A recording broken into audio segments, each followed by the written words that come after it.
Good morning, Facebook. Here today, we're looking at Psalms chapter 45, looking at verses 3 through 5. And you see, as a psalmist, he still sings that praise to this king. You see, in these verses here, he's speaking on the king's might, on his power when it comes to battle, how he's able to overcome and overtake his foes.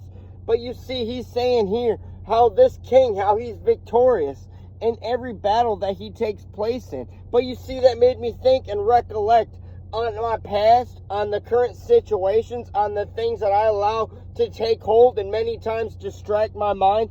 Even at those times when I look back to the cross, when I allow my mind to remember everything that Jesus Christ has done in my life, you see, that one moment, that one instant, that one time when I look back at the cross, despite all the many times looking back, you see how Jesus Christ wins the victory. No matter how hard the battle, no matter how grueling the pain, no matter how hopeless the situation may seem, when we take that one initial step and all we do is take our eyes and look up at the cross, knowing and realizing full well we do not have the strength, we cannot do nothing about it. All we can do is make it worse and make ourselves in much more pain than we were before. But when we realize only Jesus can take away the pain, when we realize only Jesus can change the situations and turn them around, then we see true change. Then we will see the true victory that the psalmist is speaking here. But you see, that made me think. You see, in John chapter 10, verse 10, you see Jesus speaks the word.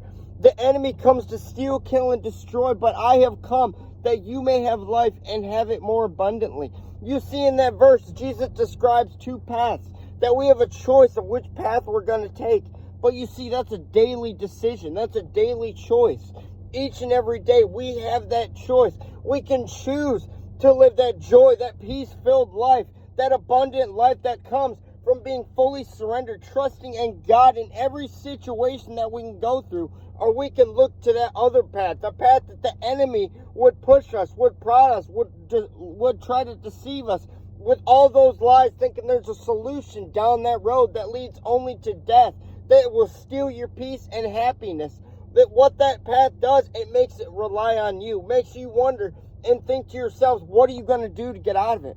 You see, the enemy looks for all those who are stressed out, who are relying on themselves, because he knows if they're relying on themselves, if they're stressed out, if they're overburdened, they're going to be easy prey. And you see, for that reason, Peter is saying, cast all your cares to God, for he cares for you. But as Christians today, what path will we choose to walk down? Will we choose that true peace and that joy-filled life that comes from trusting in Jesus no matter what comes in our lives today?